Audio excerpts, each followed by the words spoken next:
Hello bachcho, how are you? I hope you all are doing good. Let's start the second part of chapter 12 of your new science book Curiosity for class 6 NCERT। तो इसका first part मैं already करा चुकी हूँ, तो चलिए second part इसका start करते हैं। और बच्चों ये जो इसका अभी आपके एनुअल एग्जाम आने वाले हैं, तो मैं इसका सैम्पल पेपर ऑलरेडी ही अपलोड कर चुकी हूँ, साइंस का भी, मैथ्स का भी और आपका इंग्लिश का भी। ठीक है, तो आपको अगर सॉल्व करना है तो प्लीज़ देखिएगा डिस्क्रिप्शन बॉक्स में। और अगर आपको वीडियो पसंद आती है तो प्लीज़ शेयर, सब्सक्राइब और लाइक ज़रूर करिएगा। तो चलिए let's start the second part of this chapter, chapter 12 beyond earth. Okay, तो इसमें है बच्चों अर्थ सोलर सिस्टम। हमारा सोलर सिस्टम क्या है, आप सभी जानते हैं हमारा सोलर सिस्टम क्या है। सोलर सिस्टम में क्या क्या होता है, प्लैनेट्स होते हैं, सन होते हैं। तो सबसे पहले सन के बारे में पढ़ते हैं हम। तो सन क्या है बच्चों, सन एक स्टार है। ये स्टार जो कि हमारे बहुत ही क्लोज है, ठीक है। और ये जो है एक स्पेरिकल बॉल होती है, हॉट स्पेरिकल बॉल, जो कि किसकी बनी होती है, गैसेस की बनी होती है, ठीक है। Sir is called a hot spherical ball made up of gases. तो जो सन है वो बच्चों हमें बहुत सारी एनर्जी देता है, ठीक है। अभी हमने पढ़ा भी था रिन्यूएबल एनर्जी के बारे में लास्ट चैप्टर में, तो सन से हमें मिलती है, ठीक है। सन जो है हमें बहुत सारी एनर्जी देता है, and that is why it glow so brightly. अभी सन जो है बहुत ही ब्राइटली ग्लो करता है। सन हमें क्या देता है, एनर्जी देता है। सन लाइट प्रोड्यूस करता है, सन हीट हीट प्रोड्यूस करता है। और सन जो है हमारी अर्थ पर मेन सोर्स है एनर्जी का, ठीक है। Sun is the main source of energy of earth, हमारी अर्थ का मेन सोर्स है, ठीक है। अब बताना है how big is the sun, सन कितना बड़ा है। ये बच्चों 100 टाइम्स ज़्यादा है हमारी अर्थ से डायामीटर में, ठीक है। हमारी अर्थ का जो डायामीटर है, जैसे कि अर्थ जो है ना, कि जैसे कि मान लीजिए हमारी अर्थ है, डायामीटर आप जानते होंगे, डायामीटर जो मिड पॉइंट से टच करता हुआ निकलता है, ये डायामीटर होता है। तो ये डायामीटर से 100 टाइम्स बड़ा है, यानी कि बहुत ही बड़ा हो गया ये तो, है ना। एंड स्टिल लेकिन इसके बाद भी सन जो है बहुत ही छोटा दिखता है। क्यों छोटा दिखता है बच्चों, जो चीज़ हमसे जितनी ज़्यादा दूर होती है वो उतनी छोटी दिखती है, because it is very far from the earth. ये बहुत दूर है, इसलिए हमें ये बहुत छोटा दिखता है। तो जो सन की डिस्टेंस है अर्थ से, पता है बच्चों ये कितनी है, ये है आपकी 150 मिलियन किलोमीटर। कितना ज़्यादा हो गया ना। और जो यूजफुल यूनिट है, जो कि हम एक्सप्रेस करते हैं डिस्टेंस को with in a solar system में, हम यूनिट जिस डिस्टेंस को जिसमें एक्सप्रेस करते हैं उसे हम कहते हैं एयू। एयू का मतलब होता है एस्ट्रोनॉमिकल यूनिट, ठीक है। ये डिस्टेंस किसकी होती है, एयू या एस्ट्रोनॉमिकल यूनिट डिस्टेंस होती है between the sun and the earth. Okay, इतना समझ में आया। तो चलिए आगे चलते हैं। तो सन जो है वो ब्राइटेस्ट ऑब्जेक्ट है, हमारी एनर्जी का सोर्स है, सोर्स ऑफ लाइट है, source of light and heat on the अर्थ। क्योंकि सन से हमें एनर्जी मिलती है, हीट मिलती है, लाइट मिलती है। और एंशियंट सिविलाइजेशन में of the status of a deity, sun को जो है एक मतलब पुराने सिविलाइजेशन है उसको देवता, डाइटी कहते हैं जो देवता, देवता की तरह पूजा जाता था। तो सन की जो है पूजा की जाती थी, वर्शिप, वर्शिप मतलब पूजा करना है सूर्य। तो जो सन से हमें हीट मिलती है, ठीक है। तो this heat provided by the sun keep the earth at a temperature that makes life possible. Sun पे मतलब हमारी अर्थ पे अगर लाइफ पॉसिबल भी है बच्चों, तो इसका रीज़न सन है, क्योंकि सन से जो हमें हीट मिलती है तो वो हमारी अर्थ पर टेम्परेचर को मेंटेन करके रखती है, जिससे कि अर्थ पर लाइफ पॉसिबल है। ओके, तो सनलाइट जो है वो प्लांट्स की ग्रोथ के लिए भी इम्पॉर्टेंट है।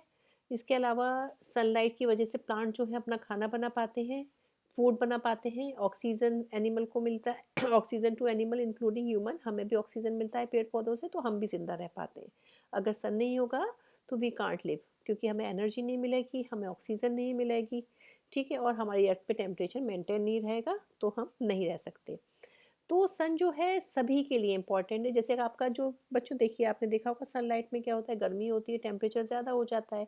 जिस दिन क्लाउड होता है, सन मतलब इतना दिखता नहीं, क्लाउड होता है तो टेम्परेचर कम रहता है, मौसम थोड़ा ठंडा रहता है। तो सन किसके लिए रिस्पॉन्सिबल होता है, आपका क्लाइमेट के लिए, सीजन के लिए, वेदर, और आपकी जो वाटर साइकिल है, और वाटर साइकिल, विंड, सभी के लिए, सारे ही जो है all of which are important for sustaining life of the on the earth. हमारी जो अर्थ पर लाइफ है वो इन्हीं सब की वजह से पॉसिबल होती है। और ये सब डिपेंड मतलब सन जो है इन पर ये सब डिपेंड करते हैं सन के, मतलब सन से जो सन हमें एनर्जी मिलती है उस पर, ठीक है। तो हमारा जो सन है वो स्टार भी कहलाता है, क्योंकि सन जो है, sun appears big and light up and sky while the other star. Sun तो बच्चों बहुत ही ब्राइट दिखता है, जबकि दूसरे स्टार तो बस छोटे छोटे से डॉट डॉट डॉट डॉट दिखते हैं। और कोई कोई स्टार तो दिखता भी नहीं है। ऐसा क्यों होता है, क्यों होता है, क्योंकि सन इज मच क्लोजर। हमारा जो सन है बच्चों, स्टार जो है वो सन से भी बड़े होते हैं, लेकिन स्टार छोटे दिखते हैं। क्यों दिखते हैं, जैसे कि मैंने आपको बताया, जिसकी डिस्टेंस जितनी ज़्यादा होगी वो उतना ही छोटा दिखेगा, ठीक। तो सन जो है स्टार के अकॉर्डिंग, ठीक है, हमारे अर्थ के ज़्यादा पास है, इसलिए सन हमें बड़ा दिखाई देता है, जबकि स्टार जो है वो सन से भी दूर है, इसलिए स्टार हमें एज अ पॉइंट दिखाई देते हैं, छोटे छोटे दिखाई देते हैं पॉइंट की तरह, ठीक है। तो क्या होता है ड्यूरिंग डे टाइम में क्या होता है, due to the extreme brightness, तो जब बहुत ज़्यादा ब्राइटनेस होती है ना, मतलब सन की कितनी लाइट होती है, बहुत ज़्यादा ब्राइट होती है, तो स्टार को हम देख ही नहीं सकते क्योंकि बहुत ज़्यादा ब्राइट होता है, तो we can't view to other star. तो जो नियरेस्ट स्टार है बच्चों, सबसे पहले तो आपका सन आ गया, सन इज ऑल्सो आ स्टार, सन भी एक स्टार है। जो नियरेस्ट स्टार है, जो सन के बाद में नियरेस्ट स्टार है, उसका नाम है प्रॉक्सिमा सेंटोरी। तो ये कहाँ पे लाई करता है, डिस्टेंस ऑफ अबाउट, इसकी डिस्टेंस जैसे कि मैंने आपको बताया था, अर्थ से और सन की स्टार्स की डिस्टेंस किस में ली जाती है, एस्ट्रोनॉमिकल यूनिट AU, ठीक है। तो ये है इसकी 269,000, ठीक है। अब है this mean that is distance about 269,000 times our distance to the sun, जो हमारी सन से डिस्टेंस है उससे इतने टाइम ज़्यादा है। तो बहुत सारी स्टोरीज हैं स्काई में, हमारी जो अर्थ है उसमें भी बहुत सारे ऑब्जेक्ट हैं, सन भी है, सोलर सिस्टम भी है। तो most of this object move around the sun, काफ़ी सारे ऑब्जेक्ट जो हैं सन के अराउंड मूव करते हैं। तो जो मूवमेंट होता है एक ऑब्जेक्ट, ठीक है, किसी भी एक ऑब्जेक्ट का जो मूवमेंट होता है, जो सन के चारों ओर मूवमेंट करता है, कोई भी ऑब्जेक्ट जो सन के चारों ओर मूवमेंट करता है, दैट इज कॉल्ड रिवॉल्यूशन, ठीक है। तो प्लेनेट क्या होते हैं अभी प्लेनेट के बारे में पढ़ लेते हैं। अभी रिवॉल्यूशन आपको पता चला, the movement of an object, the movement of an object around the sun, sun के चारों ओर कोई भी ऑब्जेक्ट का मूवमेंट आपका कहलाता है रिवॉल्यूशन, ठीक है। अब ये are star the only object in the sky, क्या स्टार ही स्काई में है या और कुछ भी है, और are there more object which may not have notice, ये और कुछ भी है जिसको हमने नोटिस नहीं किया। तो देखिए देख लें प्लेनेट, प्लेनेट के बारे में आपने पढ़ा होगा बच्चों, बहुत सारे प्लेनेट होते हैं, Mercury, Venus, Earth, Mars, Jupiter, Saturn, Uranus, Neptune. तो देखिए प्लेनेट क्या है, बहुत ही लार्ज और नियरली स्फेरिकल ऑब्जेक्ट है that revolves around the sun. Planet बहुत ही जो है स्फेरिकल ऑब्जेक्ट है जो कि सन के चारों ओर रिवॉल्व करता है। हमारी अर्थ भी जो है वो भी एक प्लेनेट है, आपने पढ़ा है ना, Mercury, Venus, Earth third number पे आता है ना, as it revolves around the sun, ये भी सन के चारों ओर रिवॉल्व करती है। अभी बच्चों आपको पता है रिवॉल्व और रोटेट में फ़र्क क्या होता है, अभी मैं बताती हूँ। देखिए the earth takes nearly 1 year to complete 1 revolution, हमारी अर्थ को पूरा एक रिवॉल्यूशन करने में 1 ईयर कंप्लीट लग जाता है, ठीक है। और हमारी जो अर्थ है, like the earth there are other planet, काफ़ी सारे प्लेनेट्स भी हैं जो कि सन के चारों ओर रिवॉल्व करते हैं। अभी जैसे मैं आपको इसमें कैसे बताऊँ, जैसे कि मान लीजिए रिवॉल्व, रोटेट क्या होता है, जैसे कि मान लीजिए हमारी ये अर्थ है, ठीक है, ये इसका एक्सिस है, ठीक है। अभी अर्थ का जो एक्सिस है, अर्थ अपने एक्सिस पे चारों ओर घूम रही है, ये देखिए यहाँ से ये ऐसे घूम रही है, ठीक है, एक्सिस का वो ये अपने एक्सिस पे रोटेट कर रही है, ये होता है आपका रोटेशन। ओके, समझ रहे हैं ना, अपने एक्सिस पे ही इधर से उधर घूम रही है। तभी आपने देखा है कहीं पे दिन होता है, कहीं पे रात होती है, ये आपने देखा होगा ना। तो अर्थ हमारी जो है वो ऐसे घूमती है अपने एक्सिस पर, ठीक है। अभी रिवॉल्यूशन क्या होता है, जैसे कि मान लीजिए सन है, ठीक है, अभी मैंने बताया जो अर्थ है उसको 1 ईयर कंप्लीट होता है सन के चारों ओर घूमने में, यानी कि अर्थ जो है यहाँ से यहाँ पे जा रही है, ये, अरे ये पूरा ऐसे ऐसे जा रही है अर्थ, ये अर्थ जो है यहाँ से जा रही है, तो ये इसका रिवॉल्यूशन होता है। अब ये आप कहेंगे देखिए अर्थ जब रिवॉल्यूशन करती है ना बच्चों, जैसे कि अर्थ सन के चारों ओर जब रिवॉल्यूशन कर रही है, अर्थ सन के चारों ओर जब घूम रही है, तो ये साथ साथ रोटेट भी करती है, यानी कि अपने एक्सिस पे भी घूमती रहती है, ठीक है। एक दिन लग जाता है इसे पूरा 24 आवर्स अपने एक्सिस पे भी घूमती हुई, देखो ऐसे एक्सिस पे घूमती घूमती ये ऐसे एक्सिस पे भी घूम रही है, और ये आपका रिवॉल्व रोटेट भी कर रही है, और रोटेट के साथ साथ ये पूरा सन के चारों ओर कंप्लीट कर रही है, तो ये आपका पूरा रिवॉल्यूशन हो जाता है, ठीक है। यानी कि रोटेट के साथ साथ अर्थ के सन के चारों ओर ये रिवॉल्यूशन कर रही है, रोटेट भी कर रही है, अपने एक्सिस पे घूमना रोटेट, और ये पूरा इसके चारों ओर घूमना, ये हो जाता है आपका रिवॉल्यूशन। और रिवॉल्यूशन के साथ साथ ये रोटेट भी करती जा रही है, ऐसा नहीं है कि यहाँ से उठ के मतलब ये पॉइंट इसका ये है, ये पॉइंट फिर इधर से उधर हुआ, तो साथ साथ ये रोटेट के साथ साथ, जैसे ये रोटेट कर रही है, रोटेट के साथ साथ फिर आगे जा रही है, रोटेट करते करते ये सन के चारों ओर रिवॉल्यूशन भी कर रही है, ठीक है। क्लियर बच्चों, तो वाई रिवॉल्विंग अराउंड द सन, हाँ यही मैंने बताया अभी अभी आपको, देखिए लिखा है वाई रिवॉल्विंग अराउंड द सन, जब सन के चारों ओर ये रिवॉल्व कर रही है तो earth is also rotating about its axis, earth जो है अपने एक्सिस के चारों ओर घूम भी रही है। तो जैसे कि मैंने बताया 1 रोटेशन होने में 24 आवर्स, यानी कि एक दिन लग जाता है, which is called a day. और like the earth other planet को, और कोई भी और भी प्लेनेट है बच्चों, वो भी रोटेट करते हैं अपने एक्सिस पर, ठीक है, और रिवॉल्व भी करते हैं सन के चारों, यानी कि रोटेशन प्लस रिवॉल्यूशन साथ में होता है। अर्थ रोटेट कर रही है अपने एक्सिस पे चारों ओर, ठीक है, ये अर्थ आपकी रोटेट कर रही है अपने चारों ओर, और साथ साथ इसका रिवॉल्यूशन, यानी कि रोटेट करते में ये घूमती जा रही है सन के चारों ओर, ठीक है। इतना क्लियर हुआ? अभी यहाँ आपके देखिए सारे प्लेनेट दिए हुए हैं, ये एस्टेरॉयड बेल्ट दी हुई है, देखिए आपका ये सन है, ठीक है। सबसे ज़्यादा क्लोजेस्ट प्लेनेट कौन सा हो गया आपका? मरकरी, फिर वीनस, फिर अर्थ, फिर मार्स, जुपिटर, सैटर्न, नेपट्यून, ठीक है। ये सारे प्लेनेट आपने बचपन से ही पढ़ते हुए आ रहे होंगे बच्चों। तो ये 8 प्लेनेट हैं। तो in order of their increasing distance from the sun, ठीक है। इंक्रीजिंग डिस्टेंस यानी कि छोटे से बड़ी, सबसे ज़्यादा पास है मरकरी, फिर Venus, Earth, Mars, Jupiter, Saturn, Uranus, Neptune.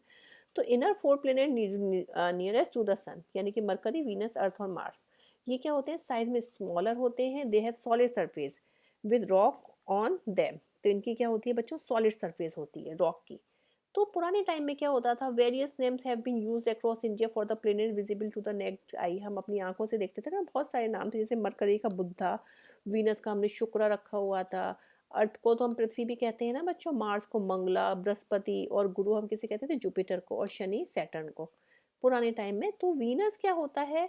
Venus is usually seen shining brightly at dawn and dusk. Dawn and dusk जानते हैं, मतलब जब सनसेट होता है, ठीक है, वो डस्क हो गया आपका, और डॉन जब सनसेट होने से पहले का जो टाइम होता है, ठीक है। तो दैट इज कॉमनली, तो वीनस जो है सीन कब होता है? डॉन और डस्क में। तो इसको क्या कहते हैं? मॉर्निंग स्टार भी कहते हैं, क्योंकि मॉर्निंग शुरू होने से पहले होता है। और इसको इवनिंग स्टार भी कहते हैं, because Venus is usually seen shining brightly at dawn and dusk. तो even though it is not a star, ये तो स्टार नहीं है, लेकिन फिर भी इसे मॉर्निंग और इवनिंग स्टार कहते हैं। ये तो एक प्लेनेट है। और मार्स जो है बच्चों, मार्स को हम रेड प्लेनेट कहते हैं, ठीक है। क्यों कहते हैं? क्योंकि ये रेड दिखाई देता है, इसका कलर ही रेड दिखाई देता है। क्यों दिखाई देता है? क्योंकि इसकी जो सॉइल है मार्स पर, वो कलर में रेडिश है। मार्स पे जो सॉइल है ना बच्चों, that is reddish in colour, okay. तो a large portion of earth is covered with the water, and हमारी जो अर्थ पे है उसका बहुत सारा पोर्शन, आपको पता है 70% तो हमारा वाटर पे। अब वो क्या है? वाटर ही। और वाटर किस कलर का होता है? ब्लू कलर का होता है। इसलिए हमारी अर्थ जो है, हम दूसरे प्लेनेट से देखेंगे तो हमारी अर्थ ब्लू कलर की दिखाई देगी, तो अर्थ को हम ब्लू प्लेनेट कहते हैं, क्योंकि इस पर ज़्यादातर वाटर होता है, 70% वाटर होता है। तो 4 आउटर मोस्ट प्लेनेट आपके, अब ये चारों की बात होगी, जब फिर बाकी के बाहर के प्लेनेट आपके कौन से? जुपिटर, सैटर्न, यूरेनस और नेपट्यून। तो are much larger compare to the earth. ये क्या होते हैं? ये चारों बच्चों अर्थ से बड़े होते हैं। और ये सारे जो होते हैं वो गैसेस के बने होते हैं। This giant gaseous planet have large flattering like structure. इनका फ्लैटरिंग लाइक स्ट्रक्चर होता है, जिसमें क्या होते हैं? गैस के बने होते हैं, डस्ट पार्टिकल होते हैं और रॉकी मटेरियल होते हैं। तो प्लेनेट को ज़्यादातर एनर्जी, जैसे कि हमको एनर्जी किससे मिलती है बच्चों? हम अर्थ पे रहते हैं, earth is also a planet and we get energy from the sun. तो बाकी प्लेनेट भी जो होते हैं उनको भी एनर्जी सन से मिलती है।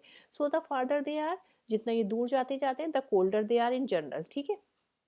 जितना दूर जाते जाएंगे उतना ये कोल्ड होते जाएंगे। सन के जो पास होगा वो ज़्यादा हॉट होगा। The presence of an atmosphere of a planet, जो एटमोसफियर की प्रेजेंस होती है, यानी कि प्लेनेट पे भी एटमोसफियर होता है ना बच्चों, प्लेनेट पर एटमोसफियर की जो प्रेजेंस होती है वो हीट को ट्रैप कर लेती है, हीट को पकड़ लेती है, which can significantly change the temperature of the planet.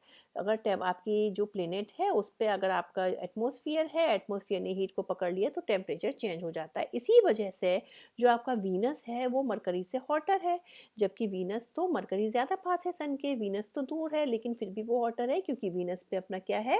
क्या बताया था बच्चों? एटमॉस्फेयर है, एटमॉस्फेयर है उस प्लेनेट पे, तो उसने क्या किया? हीट को पकड़ लिया, हीट को पकड़ लिया, तो उससे वो ज़्यादा हॉट हो गया, ठीक है। तो मरकरी इज हॉटर देन, वो सॉरी, मरकरी नहीं, Venus is hotter then mercury, जबकि मरकरी पास है।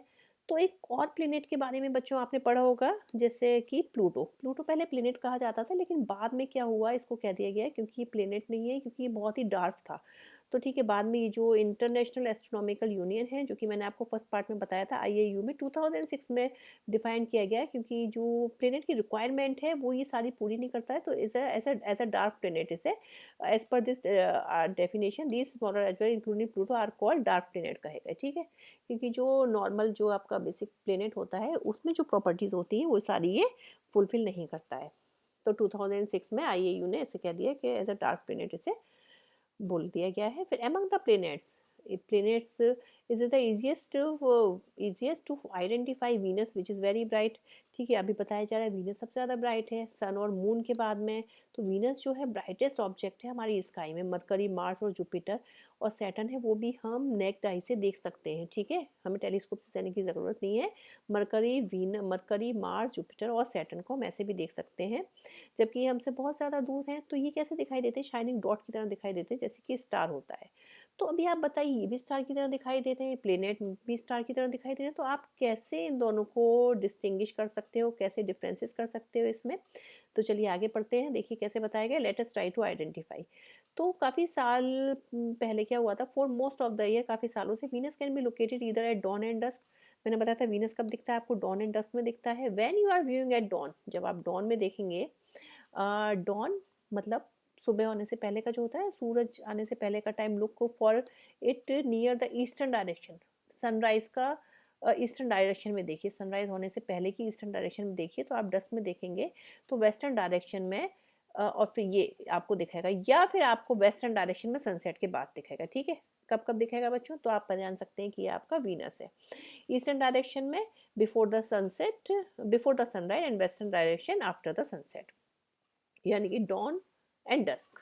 तो while many of object in the sky can be seen with our naked eye, हम काफ़ी सारे ऑब्जेक्ट हैं जो हम नेक्ड आई से देख सकते हैं, टेलीस्कोप की ज़रूरत नहीं है, और कुछ ऑब्जेक्ट जिनको हमें देखने के लिए टेलीस्कोप की ज़रूरत पड़ती है, या फिर एक और इंस्ट्रूमेंट होता है बाइनोकुलर, बाइनोकुलर की भी ज़रूरत पड़ती है, या फिर आप टेलीस्कोप से भी देख सकते हैं। तो टेलीस्कोप जो है वो डिम ऑब्जेक्ट हमारी जो नेक्ड आई से विजिबल नहीं होते, तो you can see it through the telescope. ठीक है, तो ये मैं get an opportunity to view the sky through a telescope whenever a night sky watching event, अगर कोई भी इवेंट को ऑर्गेनाइज है, आपके पास टेलीस्कोप मिल जाए तो आपको अपॉर्चुनिटी मिल जाएगी कि आप काफ़ी सारी चीज़ें देख सकते हैं जो आपको डिम होती हैं।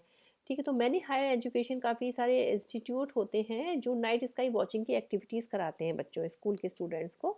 तो काफ़ी सारे इंस्टीट्यूशन हैं, जैसे कि एक है, there are amateur astronomy clubs है ऑल ओवर द कंट्री, पूरी कंट्री में ही है इसके।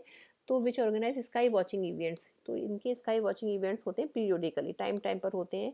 और इसके अलावा म्यूजियम्स और ये प्लानिटेरियम्स भी हैं, ये भी आपकी इवेंट कराते हैं। ठीक है, तो जिसमें आप नाइट स्काई वॉच कर सकते हैं। अभी आपका आता है बच्चों नेचुरल सैटेलाइट। तो जो ऑब्जेक्ट, ठीक है, object that move around planets are called satellite. जो ऑब्जेक्ट, ठीक है, कोई भी ऑब्जेक्ट जो है जो प्लेनेट के चारों ओर मूव करता है उसे हम कहते हैं सैटेलाइट। ठीक है, object that move around the planet are called satellite. अभी हमने प्लेनेट्स के बारे में पढ़ लिया, सन के बारे में पढ़ लिया, अर्थ के बारे में पढ़ लिया, कैसे रोटेट होता है, कैसे रिवॉल्यूशन होता है। अभी हम सैटेलाइट के बारे में पढ़ते हैं, कोई भी ऑब्जेक्ट जो कि प्लेनेट के चारों ओर मूव करते हैं आर कॉल्ड सैटेलाइट। तो ये जो सैटेलाइट होते हैं बच्चों, ये प्लेनेट से छोटे होते हैं। ठीक है, मून भी जो है, मून भी क्या है, नेचुरल सैटेलाइट है हमारी प्लेनेट पे। तो जो अर्थ है, जैसे अर्थ के पास कितने मून हैं, आपने अर्थ में देखा होगा एक ही मून है, लेकिन मार्स जो है ना बच्चों, मार्स प्लेनेट है, मार्स के पास 2 मून है, जबकि जुपिटर, सैटर्न, यूरेनस और नेपच्यून के पास बहुत ज़्यादा मून है, लार्ज नंबर्स ऑफ मून है। ठीक है, तो जो मून है, ठीक है, मून के बारे में देखते हैं। जो हमारी अर्थ की नेचुरल सैटेलाइट है, मून है, इसको 27 डेज कम लगते हैं एक रिवोल्यूशन कंप्लीट करने में अर्थ के चारों ओर। ठीक है, earth natural satellite the moon takes about 27 days to complete one revolution around the earth. Earth के चारों ओर मूव करने में मून को कितना टाइम लग जाता है, 27 डेज। तो ये जो हमारा नियरेस्ट नेबर है हमारी स्पेस में, unlike on the earth there is hardly any atmosphere on the moon. जैसे हमारी अर्थ पे तो एटमॉस्फेयर होता है बच्चों, लेकिन मून पे तो एटमॉस्फेयर नहीं होता। तो जो मून है वो अर्थ से कितना बड़ा है, ठीक है, the moon is about a quarter the size of the earth in diameter. Moon earth से बड़ा नहीं है, मून क्या है, about the quarter the size, quarter का मतलब होता है 1/4। ठीक है, हमारी अर्थ का जो डायमीटर है उससे 1/4 है। तो मून की जो सरफेस है वो बॉल लाइक स्ट्रक्चर दिखते हैं ना मून की सरफेस पे बच्चों, देखना, उसे क्या कहते हैं, क्रेटर्स कहते हैं। ठीक है, आपका फिगर 12.9 में दिखाया गया है। ये देखिए, ये मून है बच्चों आपका, देखिए छोटे छोटे से ये स्ट्रक्चर दिख रहे हैं ना, दैट इज कॉल्ड क्रेटर्स, है ना। तो most of these crater have been form due to the impact of asteroid. काफ़ी सारे क्रिएटर्स किसकी वजह से हो जाते हैं, एस्टेरॉइड की वजह से या फिर रॉक की वजह से, जो कि स्पेस से आती है, hitting the moon surface, moon surface को जो हिट करती है ना, उससे इस पे क्रिएटर्स बन जाते हैं। तो जबकि इस पे एटमॉस्फेयर नहीं है, वाटर नहीं है, और मून पे लाइफ भी नहीं है। ठीक है, तो these feature stay on the moon surface for a very long time. तो मून भी बहुत दूर है। तो ह्यूमंस हैव सेंड स्पेसक्राफ्ट, अभी आपने बच्चों ये चंद्रयान के बारे में पढ़ा होगा ना बच्चों, चंद्रयान 1, 2, 3। तो स्पेसक्राफ्ट जो है वो एक्सप्लोर और अंडरस्टैंड यानी कि समझने के लिए बहुत सारे स्पेसक्राफ्ट जो है मून पे भेजे जा रहे हैं। इंडिया ने भी लॉन्च किया था, 3 चंद्रयान लॉन्च किए थे, चंद्रयान मिशन, जो मून की स्टडी कर रहे हैं। और एक और मिशन प्लान हो रहा है जो अभी कि वहाँ पे चंद्र इस पे मून पे गया नहीं है। तो हमारी जो मून को हमारी जो जानने की अंडरस्टैंडिंग है उसको इम्प्रूव करने के लिए इंडिया का जो फर्स्ट मिशन था वो चंद्रयान 1 था, ये लॉन्च हुआ था आपका 2008 में। और सेकंड मिशन था चंद्रयान 2 था, ये लॉन्च हुआ था आपका 2019 में। और जो थर्ड मिशन था वो आपका 2023 में अभी फ़िलहाल में ही लॉन्च हुआ है जुलाई में।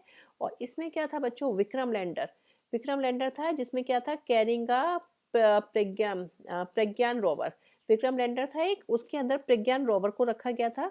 तो जब बच्चों प्रज्ञान रोवर को रखा गया था, तो जब उसने मून पे सक्सेसफुली लैंडेड किया था, तो ये बच्चों ये बाहर निकल जाता है, मैं भी बताती हूँ आपको। तो प्रज्ञान रोवर को उसमें रखा गया था विक्रम लैंडर के अंदर, ठीक है। तो ये कब गया था, अगस्त 23 2023 में ये वहाँ पे पहुंचा था। तो इस मिशन में क्या हुआ, इंडिया जो है become the first country in the world to achieve India जो है फर्स्ट कंट्री बन गई वर्ल्ड की to achieve a landing near the little explored moon south pole. तो ये जो आपका होता है ना, ये जो मैं बताई थी आपका प्रज्ञान रोवर, ठीक है। तो ये जब आपका जो विक्रम लैंडर है ना बच्चों, जब उसको भेजा जाता है ना मून पर, तो ये प्रज्ञान रोवर बाहर निकल के उसकी मतलब उसके बारे में सब, ये प्रज्ञान रोवर है यही पता करता है मून पर क्या क्या चल रहा है। तो mark this success the government of India declared, तो डिक्लेयर किया था अगस्त 23 को as a national space day in India. India में नेशनल स्पेस डे मनाया गया है, ठीक है। और फोर्थ मिशन है चंद्रयान 4, तो इसके बारे में भी प्लान हो रहा है। तो ये भी मून पर स्टडी करने के लिए भेजा जाएगा। तो इसका इनका प्लान है कि वहाँ से सॉइल और रॉक के सैंपल लाए जाएँ, ठीक है, मून से। अभी इतना हो गया। अभी हमारा आता है एस्टेरॉइड्स। हाँ बच्चों, एस्टेरॉइड क्या होता है, देखिए हमारा जो सन है, हमारे जो प्लेनेट है, वो क्या होते हैं, शेप में स्पेरिकल होते हैं। जैसे कि मैंने बताया sun is a spherical shape of hot gases, और आपका जो प्लेनेट है वो भी स्पेरिकल होता है। तो काफ़ी सारे ऑब्जेक्ट हैं हमारे सोलर सिस्टम में जो कि आपके क्या होते हैं, रॉकी होते हैं, शेप में रेगुलर होते हैं, ठीक है। सन और प्लेनेट तो हो गया, इसके बाद में काफ़ी सारे ऑब्जेक्ट जो रॉकी और रेगुलर होते हैं उसे हम कहते हैं एस्टेरॉइड। तो काफ़ी सारे एस्टेरॉइड हैं, वो भी सन के चारों ओर रिवॉल्यूशन करते हैं, ठीक है। और कहाँ पे मिलेंगे ये, बिटवीन थोस मार्स एंड जुपिटर। तो ये जो रीजन होते हैं मार्स और जुपिटर के रीजन में, ये आपके कहलाते हैं एस्टेरॉइड बेल्ट, ठीक है।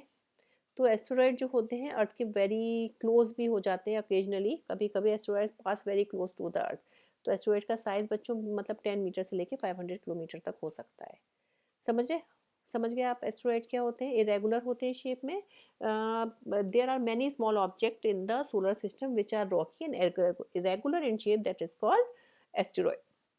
अभी आपके कॉमेट्स क्या होते हैं, अभी कॉमेट्स के बारे में पढ़ लेते हैं। जैसे आपने देखा होगा बच्चों, we have visitor from the outer region of the solar system.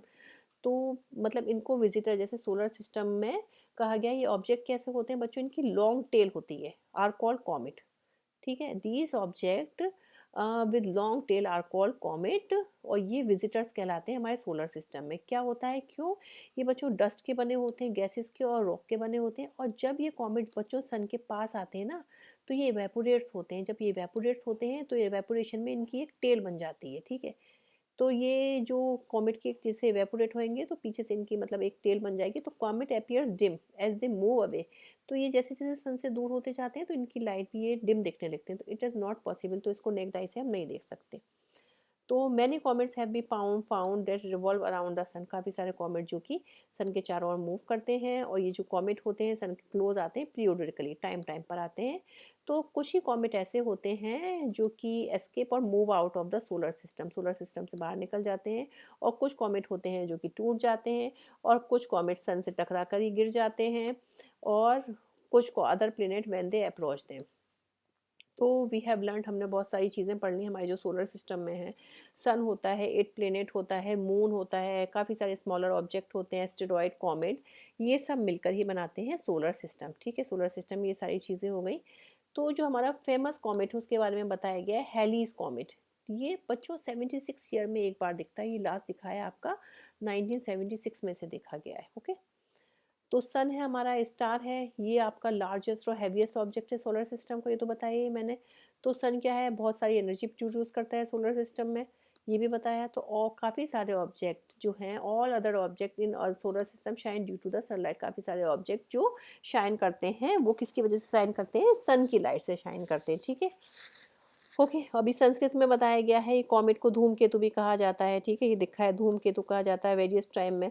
और कई कई जगह पुच्छ तारो भी कहा जाता है, टेल होती है ना इसकी, स्टार विद टेल, उसे पुच्छ तारो, जेंडिया तारो, स्टार लाइक अ फ्लैग, ठीक है। तो अभी आता है आपका मिल्की वे गैलेक्सी, ठीक है। तो कितना चैप्टर बचा है ये, पता नहीं बच्चों, चलिए मिल्की वे गैलेक्सी देखती हूँ मैं। इन द मूनलाइट, शायद ज़्यादा नहीं है। In the moonless is night sky, जब भी मूनलेस नाइट स्काई होती है ना बच्चों, तो आपने देखा होगा dark location away from the city light. आप डार्क लोकेशन पे जाइए, विलेज वगैरह में जाइए, सिटी लाइट नहीं हो, लाइट पॉल्यूशन नहीं हो, तो आपको एक दिखेगा, आपको एक extended faint band of light from north to south axis from the sky. ये देखिए आपको दिख रहा है ना इस तरीके से, एक फेंट धुंधला धुंधला सा आपको नॉर्थ टू साइड में आपको दिखेगा। ये हमारी होम गैलेक्सी। अभी आपसे पूछा जा सकता है what is the name of your Galaxy, what is your home Galaxy, तो ये आपका कहलाता है मिल्की वे गैलेक्सी, और इसको हम आकाश गंगा भी कहते हैं। तो गैलेक्सी में क्या होता है, मिलियंस टू बिलियंस स्टार होते हैं, ठीक है। हमारा जो सोलर सिस्टम है वो भी मिल्की वे गैलेक्सी का ही एक पार्ट है। इतना पढ़ लिया। अभी हमने यूनिवर्स भी हमने पढ़ ली। देखिए काफ़ी सारी गैलेक्सी हैं, ठीक है। There are many galaxies in the outer space beyond the Milky Way galaxy. तो साइंटिस्ट ने काफ़ी सारी स्टडी की है स्टार के बारे में, गैलेक्सी के बारे में, यूनिवर्स के बारे में।